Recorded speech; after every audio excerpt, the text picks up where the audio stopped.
नमस्कार, स्वागत आहे तुमचं आपल्या यूट्यूब चॅनलमध्ये ज्याचं नाव आहे मराठी स्टोरीज वर्ल्ड. आणि आज आपण ऐकणार आहोत मर्मबंध भाग 32. चला तर मग सुरू करूया भाग 32.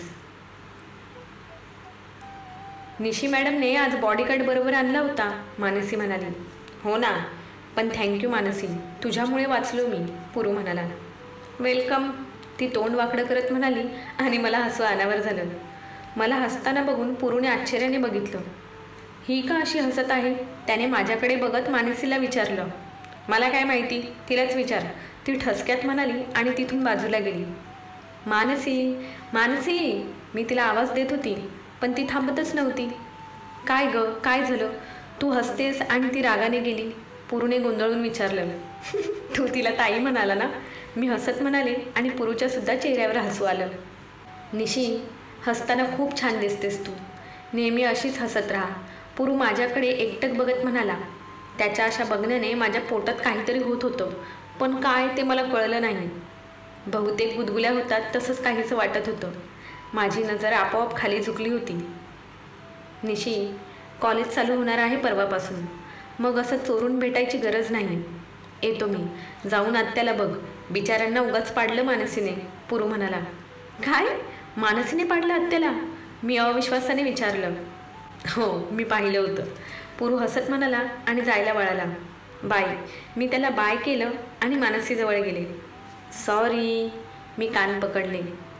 ठीक आहे, जाऊ देत, तो ताई नसता म्हटला तरी तू भाऊजी बोलायला लावलंच असतं, ती माझ्याकडे बघून भुवया उडवत म्हणाली. तुझं आपलं काहीतरीच, मी लाजत म्हणाले. ओय होय, काय गोड लाजतेस गणेशी. बरं, आँखों ही आँखों में इशारा हो गया, बैठे बैठे जीने का सहारा हो गया.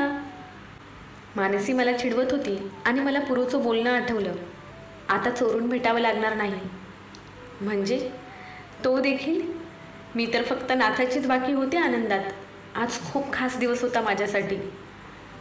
शेखरने डायरी बंद केली, पण आज त्याच्या चेहऱ्यावर सुद्धा हलकंसं हसू होतं. त्याने डायरी नीट त्याच्या ड्रॉवरमध्ये ठेवली. गुड मॉर्निंग प्रिन्सेस, शेखर सकाळी अनुच्या रूममध्ये पाण्यात खेळणाऱ्या प्रिन्सेसला म्हणाला. शेखरचा आवाज ऐकून तीही हो हो करत त्याला आवाज देत होती. शेखरने तिला उचलून घेतलं आणि बाहेर आला. अनु किचनमध्ये होती, तर नक्षत्रा नुकतीच रूममधून बाहेर आली होती. Good morning Shekhar. Good morning princess. नक्षत्राने प्रिन्सेसचे गाल ओढत विश केलं. गुड मॉर्निंग, शेखर म्हणाला. आज उशिरा जाणार आहेस? शेखरला घरी पाहून नक्षत्राने विचारलं. नाही, निघतोय, पण 2 दिवस प्रिन्सेसला भेटलो नव्हतो म्हणून थांबलो होतो तिला भेटायला, शेखर म्हणाला. अजून पण कोणीतरी वाट पाहत होतं, त्यांना भेटलंस की नाही? नक्षत्रा किचनकडे डोळ्याने इशारा करत म्हणाली. हो, रात्री जागी होती मी आलो तेव्हा, शेखर गालात हसत म्हणाला. त्याने प्रिन्सेसच्या गालावर किस केलं आणि तिला नक्षत्राकडे दिलं. Bye princess. Bye Nakshatra, Shekhar म्हणाला आणि निघाला. शेखर थांब, नाश्ता करून जा, आलेच मी. आतून अनुचा आवाज आला. मी खाईन ऑफिसमध्ये, उशीर होतोय मला, शेखर म्हणाला आणि निघाला. अनु घाईने प्लेट घेऊन बाहेर आली, पण शेखर तोपर्यंत गेला होता. नको, तुला थांबवता नाही आलं त्याला. बघ, बिना खाता पिता गेला, रात्रीसुद्धा नीट जेवला नाही तो, अनु काळजीने चिडचिड करत होती. तुझं ऐकलं नाही, तो माझं ऐकेल का? रात्री आला की हाताने भरव तुझ्या, म्हणजे पोट भरून खाईल, नक्षत्रा तिला डोळे मिचकावत म्हणाली. नक्षत्रा, अनुने डोळे मोठे केले. हे डोळे कुणाला दाखवतेस? रागाच्या आड प्रेम लपत नसतं मॅडम. का उगाच हट्ट करतेस अनु? तुझ्या डोळ्यात वागण्यात प्रेम दिसतं, मग ते मान्य कर ना. शेखर तुझ्या उत्तराची अजूनही वाट पाहत आहे, नक्षत्रा म्हणाली. नक्षत्रा, प्लीज मला समजून घे, मी शेखरच्या योग्य नाही ग, आणि प्रेम नाही, मी तर पूजा करते ग त्याची. त्याच्यासाठी माझा जीवसुद्धा द्यायला मी कमी करणार नाही, अनु म्हणाली. अरे यार, त्याला तुझा जीव नाही, प्रेम पाहिजे आहे, नक्षत्रा म्हणाली. माझ्यासारख्या मुलीने असं स्वप्न पाहणंच चुकीचं आहे. शेखर हिरा आहे ग, आणि मी दगड. हिरा सोन्याच्या अंगठीमध्ये छान दिसतो. अनुचे डोळे पाणावले, ती पटकन आत रूममध्ये गेली. अनु, अनु, नक्षत्रासुद्धा तिच्या पाठोपाठ आतमध्ये गेली. बाहेर उभा असलेला शेखर आत आला आणि त्याचा विसरलेला फोन त्याने घेतला. मगाशी फोन राहिला म्हणून तो परत आला होता, पण अनु आणि नक्षत्राचं बोलणं ऐकून बाहेरच उभा राहिला होता. अनुसुद्धा त्याच्यावर प्रेम करते हे ती स्पष्ट बोलली नसली तरी तिचं एकूण बोलणं तेच सांगत होतं की तिलासुद्धा शेखर आवडतो आणि इतकं शेखरसाठी खूप होतं. दिनेश, प्रिन्सेसच्या बारशाची तयारी कुठपर्यंत आली? शेखरने विचारलं. ऑलमोस्ट झाली आहे. तुम्ही सांगितल्याप्रमाणे सगळी व्यवस्था केली आहे, दिनेश म्हणाला. गुड, शेखर म्हणाला आणि त्याच्या कामात बिझी झाला. इव्हिनिंगला त्याने सगळ्यांना कॉन्फरन्स कॉलवर प्रिन्सेसचं बारसं ह्या संडेला आहे हे कळवलं. अनुला तो स्वतः सांगणार होता. घरी आल्यानंतर, अनु, प्रिन्सेस झोपली का? शेखरने विचारलं. हो, आत्ताच झोपली. झोपेचा टाईम चेंज झाला आहे मॅडमचा. आता 2-3 तासाने उठेल आणि मग लवकर झोपणार नाही, अनु तक्रार करत होती. शेखर, तू फ्रेश होऊन ये, मी जेवण लावते, अनु म्हणाली. नाही, प्रिन्सेस झोपली आहे तर तू पण झोपून घे. मला वाढायला घरात नोकर आहेत, शेखर म्हणाला. अच्छा, मग मी काय उपाशी झोपू? अनुने दोन्ही हात कमरेवर ठेवत विचारलं.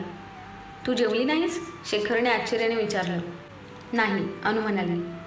का थांबलीस तू? आणि नक्षत्रा, ती तरी जेवली का? शेखरने विचारलं. हो, ती जेवली.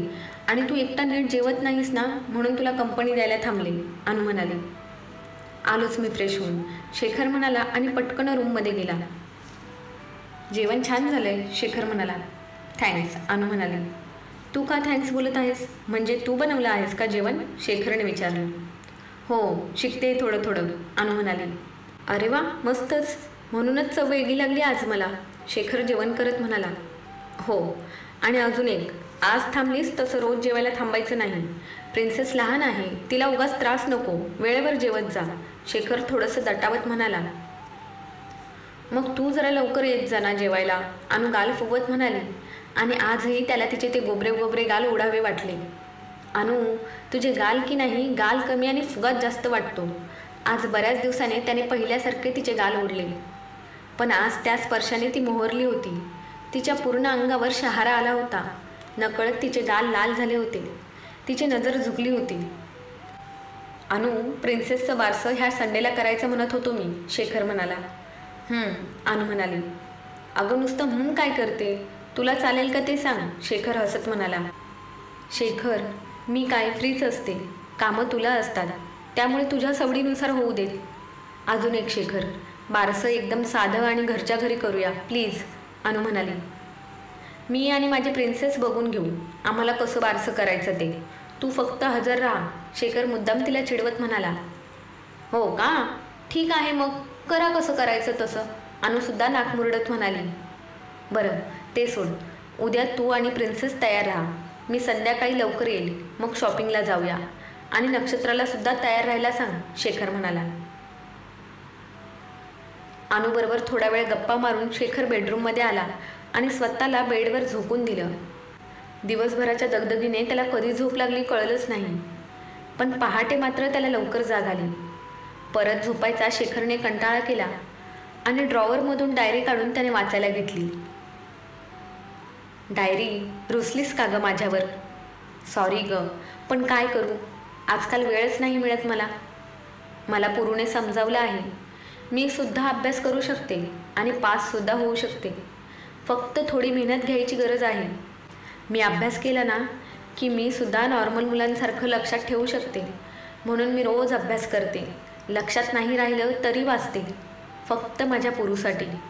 अजून एक गोष्ट, आता मी आणि पुरू खूप छान फ्रेंड झालो आहोत. तिघांची तिकडीच झाली आहे समज ना. खूप मज्जा करतो आम्ही तिघे मिळून. प्रत्येक रविवारी बीचवर जातो, बर्फाचा गोळा खातो, पाण्यात पाय टाकून बसतो, वाळूचे घर बनवतो, एकमेकांच्या पाठीमागे पळतो. पुरूने त्याच्या आईसोबतसुद्धा माझी ओळख करून दिली. खूप प्रेमळ आहे त्याची आई. माझी आईसुद्धा अशीच प्रेमळ असेल ना. माझ्याकडे तर तिचा साधा फोटोसुद्धा नाही. किती वेळा बाबांकडे हट्ट केला, पण त्यांनी नेहमीच टाळाटाळ केली. ह्यावेळेस आले ना की मी त्यांच्याकडून सगळं ऐकणार आहे आईविषयी.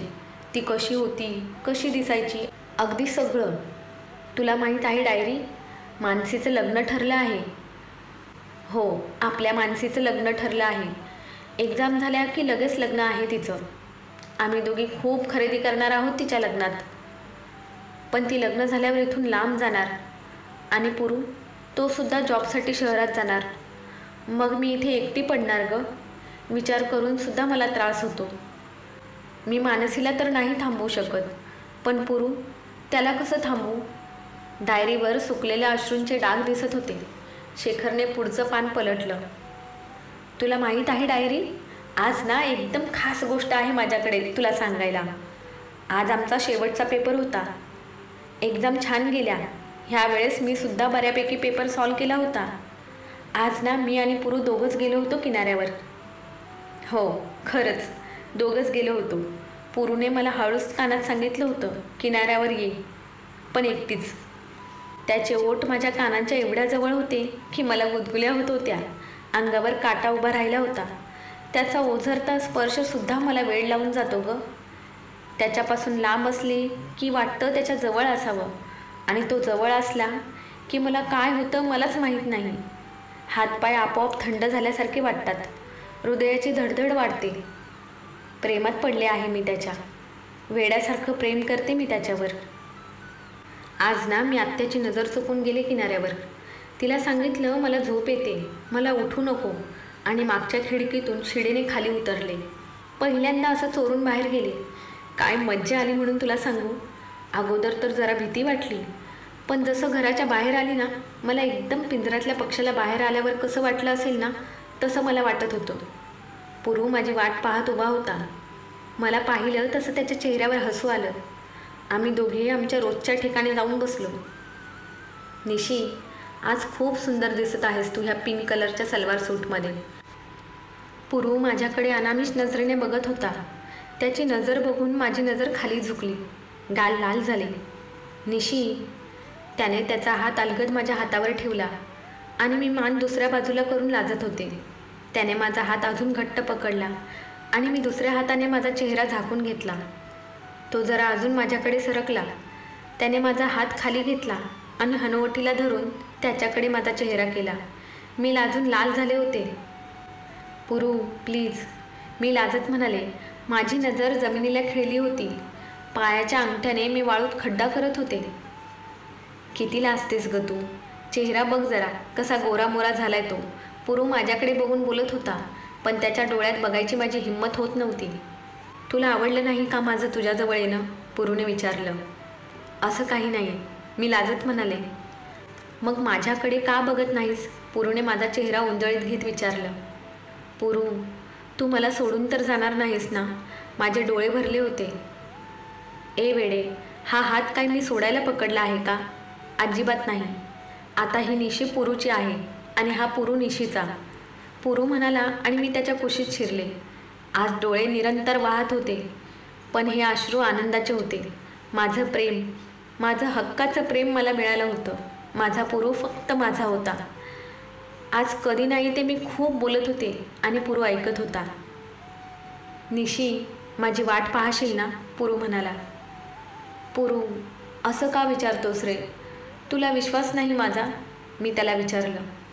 स्वतःपेक्षा सुद्धा जास्त आहे, पण मला नोकरीसाठी बाहेर जावं लागेल. इथे मला हवी तशी नोकरी मिळणार नाही, आणि तुझ्या बाबांकडे तुझा हात मागण्यासाठी त्या लायक बनावं तर लागेल ना? निशी, माझ्या छोट्याशा घरात ॲडजस्ट करशील ना? पुरूने विचारलं. छोटंसं घर? तू जिथे असशील ना, तिथे माझं पूर्ण जग असेल पुरू. मी तुझ्याबरोबर कुठेही राहू शकते. फक्त तुझ्याशिवाय राहायला सांगू नको. प्लीज, मला सुद्धा घेऊन जा ना तुझ्याबरोबर, मी रडत म्हणाले. निशी, प्लीज, तू अशी कमजोर पडलीस तर मी काय करायचं? तुझ्या आणि माझ्या परिस्थितीत खूप अंतर आहे निशी. ही दरी लगेच भरणार नाही. त्यासाठी काही वर्ष जातील. त्यासाठी तुझी तयारी पाहिजे. तू माझी हिंमत आहे निशी. मला कमजोर करू नको.